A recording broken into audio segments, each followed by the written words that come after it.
അപ്പൊ എന്താ ഉസ്മാൻ റളിയല്ലാഹു അൻഹു ചെയ്തത് പോരാന്നാ മൗലവി പറയുന്നത്. അതൊന്ന് കേട്ടോളികള്. പിന്നെ നബിയുടെ കൂടെ ജീവിച്ചിരുന്ന സഹാബികള് അവർ പിൽക്കാലത്ത് ചെയ്തിട്ടുള്ള കാര്യങ്ങൾ നോക്കി അത് നമുക്ക് സുന്നത്താണ്, ഒരു സൽക്കർമ്മമാണെന്ന് സ്വീകരിക്കുവാനും നിർവാഹമുണ്ട്. അൽഹംദുലില്ലാഹ്, കേരളീയരായ നമുക്കൊരു ഭാഗ്യമുണ്ട്. ഇന്ത്യയിലെ ഒരു സംസ്ഥാനത്തിനും അത്തരം ഒരു ഭാഗ്യം കിട്ടിയിട്ടില്ല. എന്താണ് ആ സൗഭാഗ്യം? മുത്ത് നബി സല്ലല്ലാഹു അലൈഹി വസല്ലമ തങ്ങളുടെ ജീവിതകാലത്ത് തന്നെ ഇസ്ലാമിനെ പരിചയപ്പെടാൻ കേരളീയർക്ക് സാധിച്ചു എന്നുള്ളതാണ്. ഇതൊരു ചരിത്രമാണ്. ഈ ചരിത്രം ഞാൻ വിചാരിക്കുന്നത് എല്ലാവരും സമ്മതിക്കുന്നുള്ളത് തന്നെയാണ്. അതിലിപ്പോ ഒരു സുന്നിന്നോ മുജാഹിദെന്നോ ജമാഅത്തെ ഇസ്ലാമിയെന്നോ തബ്ലീഗ് ജമാഅത്തെന്നോ അങ്ങനെ മുസ്ലിം സംഘടനകളുടെ ഏതെങ്കിലും വക്താക്കൾക്ക് ഇതിലൊന്നൊരു അഭിപ്രായ വ്യത്യാസം ഉണ്ടാകില്ല എന്നാണ് ഞാൻ കരുതുന്നത്. കാരണം അവരൊക്കെ എഴുതിയതാണ്. കേരളത്തിലെ ഇസ്ലാമിന്റെ പഴക്കം അത് കേവലം 1922 മുതൽ ഇങ്ങോട്ടല്ല. നൂറ്റാണ്ടുകളുടെ പഴക്കവും പാരമ്പര്യവും ഈ ആശയത്തിന് കേരളത്തിന്റെ മണ്ണിൽ പറയാനുണ്ട്. ആർക്കാണ് സുഹൃത്തുക്കളെ സ്വഹാബത്ത് എന്ന് പറയാ? കേരളത്തിൽ ഇസ്ലാം പ്രചരിപ്പിച്ചവര് സ്വഹാബത്താണ്. ഞാൻ എന്നെ കേൾക്കുന്ന എല്ലാ മുസ്ലിം സഹോദരങ്ങളോടും നിങ്ങൾ ഈ പ്രഭാഷണം ശ്രദ്ധിക്കേണ്ടത് ഒരു മുൻ ധാരണയില്ലാതെയാണ്. നമുക്കിത് ആരോടെങ്കിലും വാശി തീർക്കുവാനോ പകപോക്കലിനുള്ള സമ്മേളനം അല്ലല്ലോ. പരലോകം എന്നത് യാഥാർത്ഥ്യമല്ലേ? വൽ ആഖിറത്തു ഖൈറും വഅബ്ഖ, അല്ലാഹുവിന്റെ ഖുർആൻ പറഞ്ഞതാ. പരലോകം യാഥാർത്ഥ്യമാണ്, നിലനിൽക്കുന്ന ലോകം അതാണ്. ഈ ഭൗതിക ലോകം നശിക്കാനുള്ളതാണ്. അവിടെയാണ് മനുഷ്യന് രക്ഷയും ശിക്ഷയും ഉള്ളത്. അവിടെ മോക്ഷത്തിന്റെ ഭവനമായ സ്വർഗം കിട്ടണമെങ്കിൽ മനുഷ്യന്റെ വിശ്വാസവും കർമ്മവും നന്നാകണം. അതുകൊണ്ട് എന്നെ കേൾക്കുന്ന സഹോദരങ്ങൾ മനസ്സിലാക്കുക, കേരളത്തിൽ ഇസ്ലാമിന്റെ പഴക്കം എന്ന് പറയുന്നത് 10-14 നൂറ്റാണ്ടിന്റെ പഴക്കമുണ്ട് ഈ മതത്തിന് കേരളത്തിന്റെ മണ്ണിൽ. സ്വഹാബത്ത് എന്നാർക്കാ പറയാ? നബിയുടെ ശിഷ്യന്മാരാണ്. വമൻ സ്വഹിബൻ നബിയ ഔ റആഹു മിനൽ മുസ്ലിമീന ഫഹുവ മിന സ്വഹാബിഹി.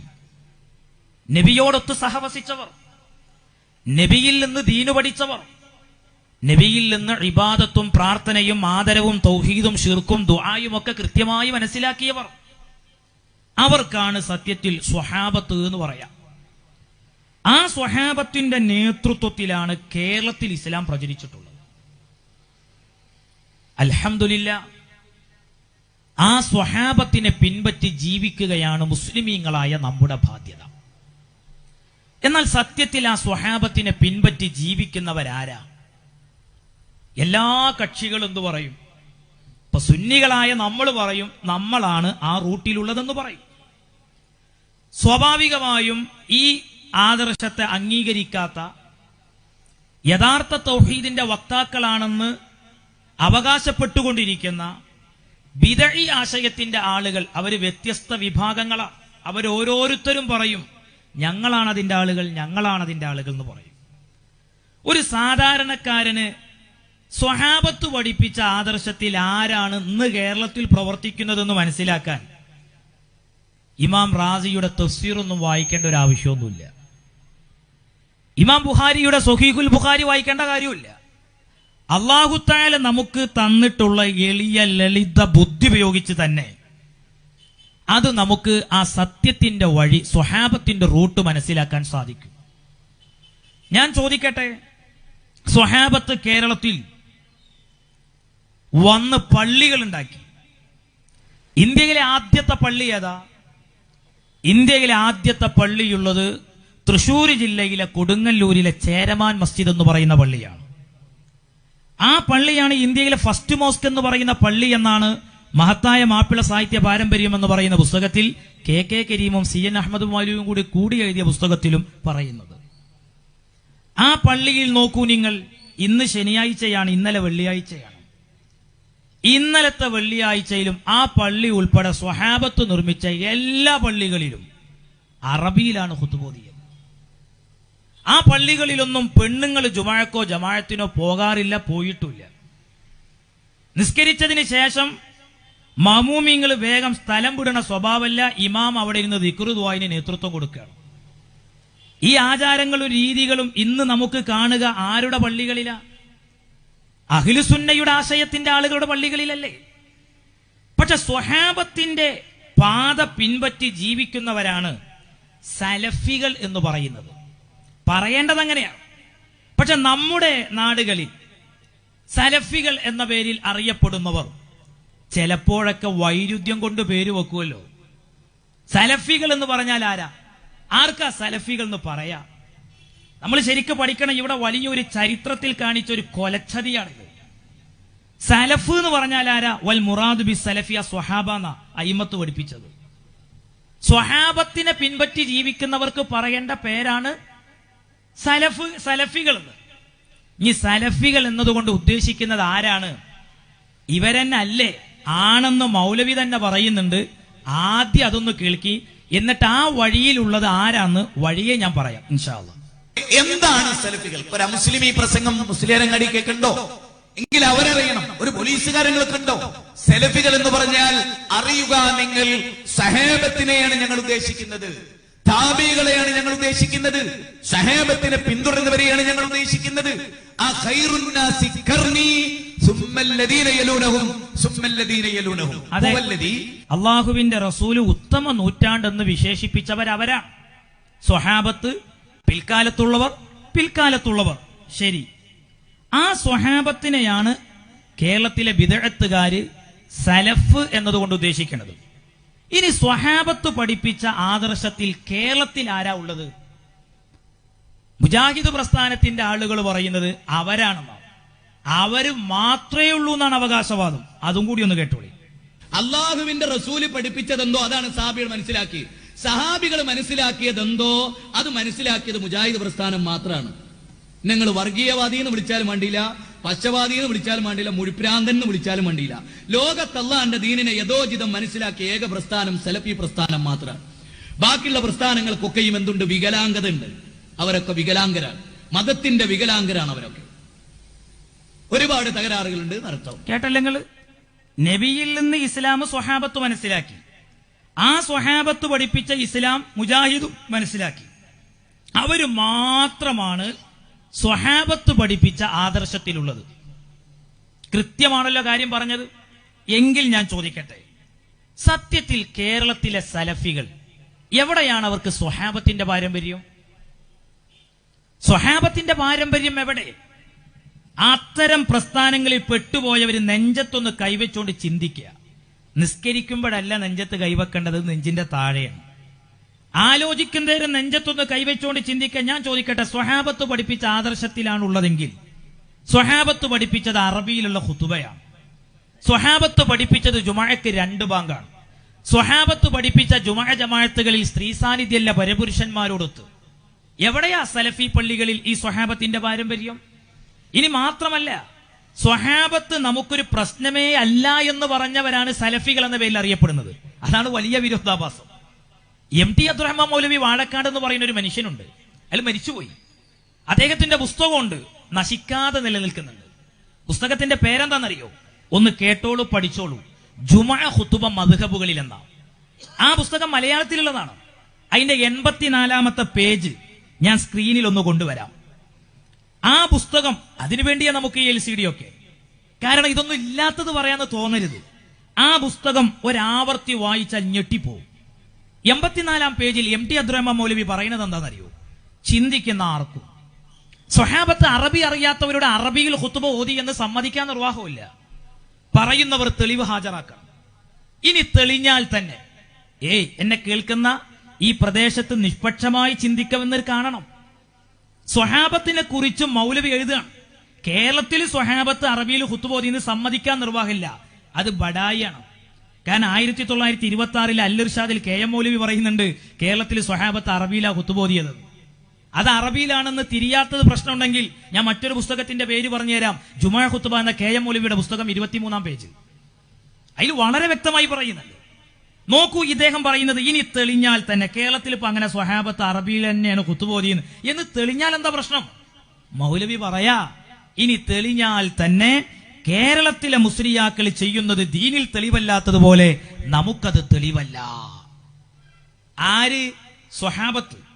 എന്റെ സദസ്സിലെ സാധാരണക്കാര് ചിന്തിക്കണം. മുത്തുനബി തങ്ങൾ പറഞ്ഞത് എന്താ സുഹൃത്തുക്കളെ? മുത്തുനബിയുടെ സ്വഹാബത്തിനെ കുറിച്ച് എന്റെ സ്വഹാബത്ത് നക്ഷത്രതുല്യരാണ്.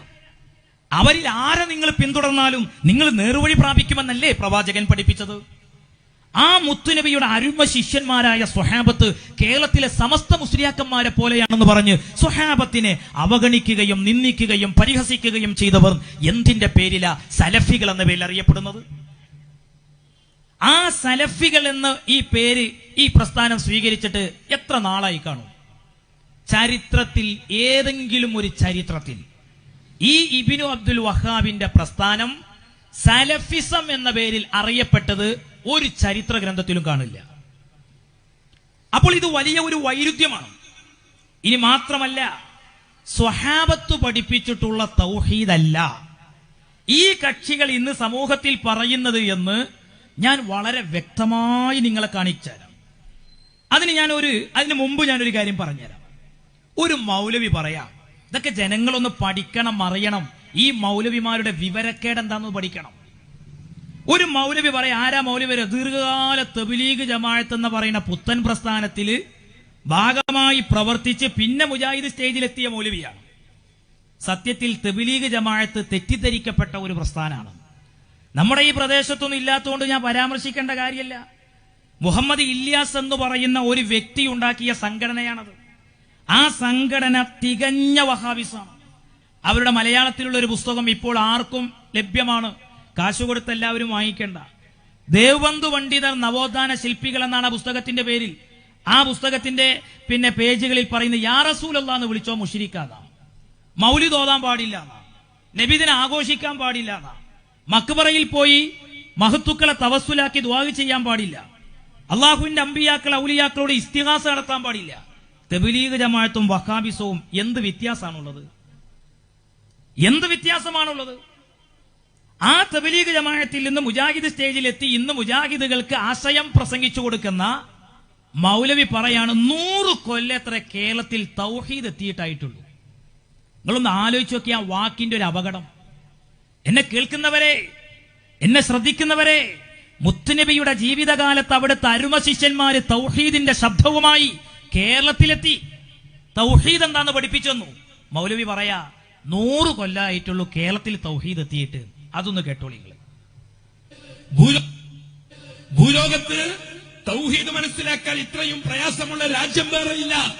1430 കൊല്ലമായി കേരളത്തിൽ ഇസ്ലാം വന്നിട്ട് അതിൽ 1300 കൊല്ലം ശീഈയത്തിന്റെ കൊടും ഭീകരതയിലാണ് ഈ കേരളം. 100 കൊല്ലത്തിന് ഇപ്പുറത്താണ് അഹ്ലുസുന്നത്തി വൽ ജമാഅത്തിന്റെ ബാലപാഠങ്ങൾ കേരളക്കാർ പഠിക്കാൻ തുടങ്ങിയിട്ടായിട്ടുള്ളൂ. ബാക്കി 1300 കൊല്ലവും ശീഈയത്തിന്റെ പിടുത്തത്തിലാണ് കേരളം. അഹ്ലുസുന്നത്തി വൽ ജമാഅത്തിന്റെ പാരമ്പര്യമില്ല കേരളത്തിൽ. ചരിത്രം ഞാൻ നിങ്ങൾക്ക് വ്യക്തമാക്കി തരാം. അതിന് മുമ്പ് ഒരാൾക്ക് എണീക്കാൻ തുടങ്ങും. അതൊന്നുമില്ല, പറഞ്ഞോളി. അള്ള പടച്ച ദുനിയാവില് അള്ളാനെ പറ്റി പറഞ്ഞു കൊടുക്കാൻ ഇത്രയും പ്രയാസമുള്ള രാജ്യം ലോകത്ത് കാണുകയില്ല. അതുകൊണ്ട് തന്നെ 1430 കൊല്ലം പഴക്കമുള്ള കേരളത്തിന് ഇസ്ലാമിന്റെ വക ഒരു അഡ്രസ്സും നിലനിർത്താൻ കേരളക്കാരെ കൊണ്ട് കഴിഞ്ഞിട്ടില്ല ഇന്ന് വരെ. ലോകത്ത് ഇസ്ലാമിന് വേണ്ടി എന്തെങ്കിലും ഒരു സേവനം ചെയ്യാൻ സാധിക്കാത്ത രാജ്യമാണ് കേരളം. ഇസ്ലാമിന് വേണ്ടി എന്തെങ്കിലും ഒരു പാരമ്പര്യം കേരളത്തിന് പറയാനില്ല. നിങ്ങൾക്ക് ഉദാഹരണം പറഞ്ഞാൽ ഞാൻ അത് പറഞ്ഞു പോയാൽ നിങ്ങൾ ആകെ ആശയക്കുഴപ്പത്തിലാവും. ദീനുൽ ഇസ്ലാമിനെ ഭൂലോകത്തിന്റെ പഠിപ്പിക്കാൻ അള്ളാഹു തെരഞ്ഞെടുത്ത ആദ്യത്തെ വ്യക്തി മുഹമ്മദുർ റസൂലുള്ളാഹ്. എന്താ അദ്ദേഹം പറയണറിയോ? അദ്ദേഹം പറയണത് കേരളത്തിൽ ഇസ്ലാമൊക്കെ എത്തിയിട്ട് എത്ര കൊല്ലയിക്കണ്? 10-14 നൂറ്റാണ്ടയക്കണം. പക്ഷെ 100 കൊല്ലത്തിന്റെ അപ്പുറത്തേക്ക് മൊത്തം ഷിയായിസമാണ് കേരളത്തിലുണ്ടായിരുന്നത്. ഈ 100 കൊല്ലം എന്ന് പറയുന്നത് ഏതാ? അത് മുജാഹിദ് വന്നതിന് ശേഷമുള്ള കൊല്ലം. എന്നിട്ട് ഇയാൾ പറയണ കേരളക്കാർക്ക് ഒരു അഡ്രസ് ഉണ്ടാക്കാൻ സാധിച്ചിട്ടില്ല. കേരളക്കാരെ മൊത്തം ആക്ഷേപിക്കില്ലേ ഈ മൗലവിമാര് ചെയ്യുന്നത്? ഞാൻ നിങ്ങൾക്ക് ഇവരുടെ ഒരു പുസ്തകം വായിച്ചു തരാം. കേരളത്തിലെ ഉലമാഇനെ കുറിച്ച് CN അഹമ്മദ് മൗലവി എഴുതുന്നത്. ഇത് സമസ്ത പുറത്തിറക്കിയ പുസ്തകമല്ല. KK മുഹമ്മദ് കരീം ചരിത്രകാരനായി അവരും അംഗീകരിക്കുന്ന ഒരാളാണല്ലോ.